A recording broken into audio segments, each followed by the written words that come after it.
Hello everyone, this is Nilesh Indira Murumkar. Would like to welcome you all to my YouTube channel. Today we are going to learn, actually we are going to listen to a fantastic story. Yeah, ये story इतनी बढ़िया है कि आप इस story मतलब खत्म होने के बाद you can easily correlate this to your life. और जितनी ये स्टोरी आपके लिए महत्वपूर्ण है उससे भी ज़्यादा ये स्टोरी मेरे लिए महत्वपूर्ण है, क्योंकि जब भी मैं मेरे सेशंस में स्टोरी बोलता हूँ I always get motivated, I always get inspired by this story. This is very very close to me. Let's get started. ये स्टोरी है एक राजा की, एक बूढ़े राजा की. बहुत सालों तक अपने राज्य की सेवा करते करते मतलब राजा बूढ़ा हो जाता है, लेकिन वो राजा उतना ही उसकी प्रजा में लोकप्रिय होता है. उसके लोकप्रिय होने का कारण यह होता है कि वो राजा अपने प्रजा का बहुत ज़्यादा ख्याल रखता है. हर प्रॉब्लम का सॉल्यूशन इस राजा के पास होता है. लेकिन इन दिनों एक कॉमन क्वेश्चन राजा को बहुत ज़्यादा सताता है. जब भी राजा सोने के लिए जाता है, whenever he goes to sleep, one question arises in his mind and that question troubles him a lot. तो वो क्वेश्चन यह होता है कि आने वाला राजा कौन. ये क्वेश्चन क्यों? क्योंकि ना राजा का बेटा होता है, ना बेटी होती है, ना पास का रिश्तेदार, ना दूर का रिश्तेदार. ऑब्वियसली क्वेश्चन तो सताएगा ही. अभी एक दिन राजा ऐसे ही लेटा हुआ सोच रहा होता है और सेम क्वेश्चन उसके मन में आता है, और इस क्वेश्चन के साथ इस बार उसका जवाब भी रहता है. क्वेश्चन आता है कि यार आने वाला राजा कौन. तो जवाब राजा को मिलता है, यार ये तो इतनी बड़ी प्रजा है, इतना बड़ा राज्य है, इस राज्य में इतने सारे युवक हैं, क्यों ना इस युवक में से एक युवक को चुने. लेकिन वो युवक सही होना चाहिए, ये कैसे पहचानेंगे. तो राजा एक तरकीब लड़ाता है. राजा बोलता है, यार इन सब युवकों की परीक्षा लेना बहुत ज़रूरी है, स्पर्धा लेना बहुत ज़रूरी है. जो इस परीक्षा में या स्पर्धा में पास हो जाएगा, he will be the next king. So राजा दूसरे दिन बिल्कुल अपने सिपाहियों को इकट्ठा करता है और बोलता है कि ये अनाउंसमेंट, ये घोषणा हर चौराहे पे जाके, राज्य में हर चौराहे पे जाके कर दो कि आने वाले 21 तारीख को राजा ने स्पर्धा रखी है और हर एक युवक इस स्पर्धा में पार्टिसिपेट कर सकता है. और जो युवक इस स्पर्धा में जीतेगा, पास हो जाएगा, he will be the next king of this kingdom. बहुत सारे युवक उत्साहित होते हैं और अपना अपना नाम रजिस्टर करते हैं फटाफट. बिल्कुल यस, मुझे भी किंग बनना है, मुझे भी किंग बनना है, मुझे भी किंग बनना है. लेकिन जितना सिंपल ये कहने में लगता है उतना सिंपल होता नहीं है. आगे जाके आपको समझ में आएगा.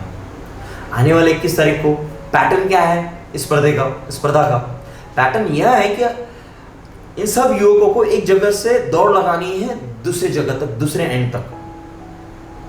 तो सब युवक 21 तारीख मतलब 27 दिन को उनके हाथ में मिलते हैं और अपने अपने हिसाब से वो प्रैक्टिस करना शुरू कर देते हैं. और लास्ट में वो दिन आ जाता है 21 तारीख.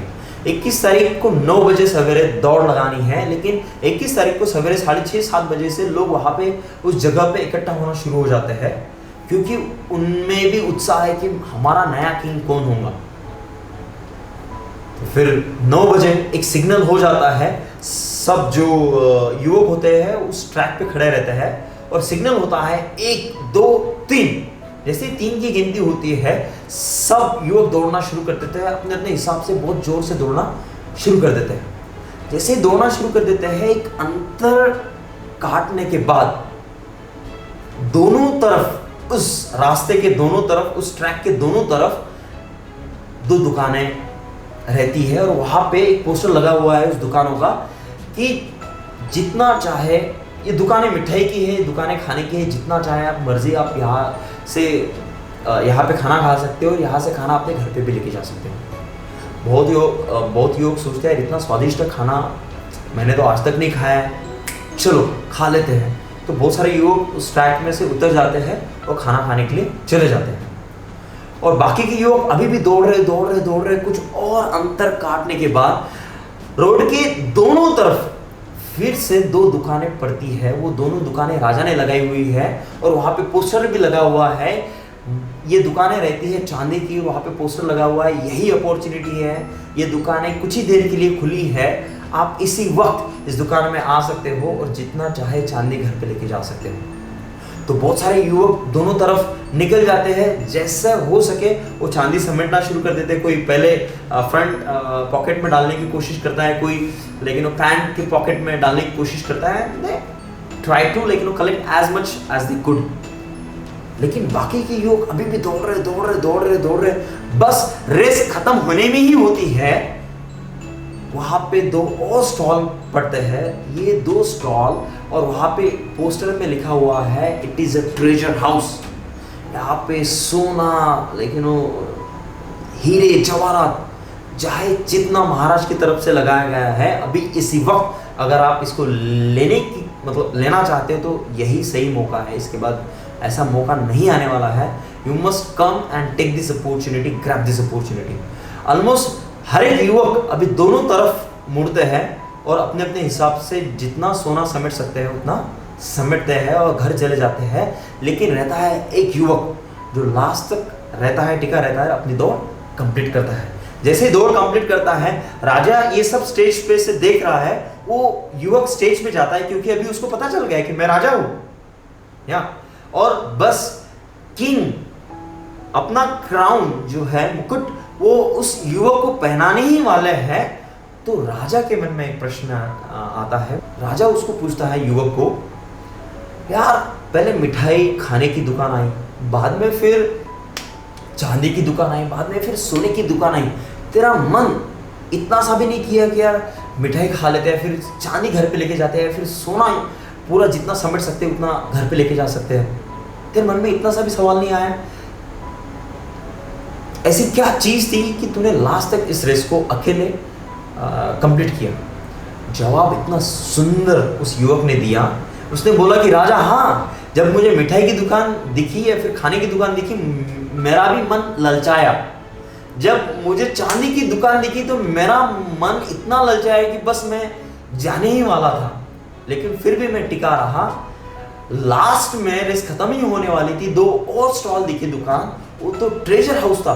मेरा मन इतना ललचाया कि बस मैं ट्रैक छोड़ने ही वाला था, लेकिन एक विचार मेरे दिमाग में आया और उस विचार ने मुझे इस रेस को कंप्लीट करने में मजबूर कर दिया। यह विचार था कि यह रेस जीतने के बाद ये सब मेरा ही तो है, I am the king now, ये सब अभी मेरा ही तो है। Yes guys, so this is the essence of the story. यह जवाब इस स्टोरी का एसेंस है, ये स्टोरी का लेकिन वो मेन हिस्सा है। नाउ मैं चाहता हूँ, मैं कोई यहाँ पे आपको मॉरल नहीं दूंगा अभी, मैं चाहता हूँ यही स्टोरी आप अपनी ज़िंदगी में कोरिलेट करो। देखो, आपको अनगिनत सवालों के जवाब मिलेंगे फॉर श्योर। और मुझे ऐसा लगता है गाइस कि आपको जो जवाब मिला है आपके दिमाग में, आपने जिस एटीट्यूड के साथ या फिर जिस दृष्टिकोण के साथ इस स्टोरी को सुना है, मुझे ऐसा लगता है कि I would love to read all those things in the comment. Please put that whatever you have learned in the comment box. I'm going to pin the best comment. So that's it from my end. Take care all of you. Bye for now. We'll see you soon. Bye bye.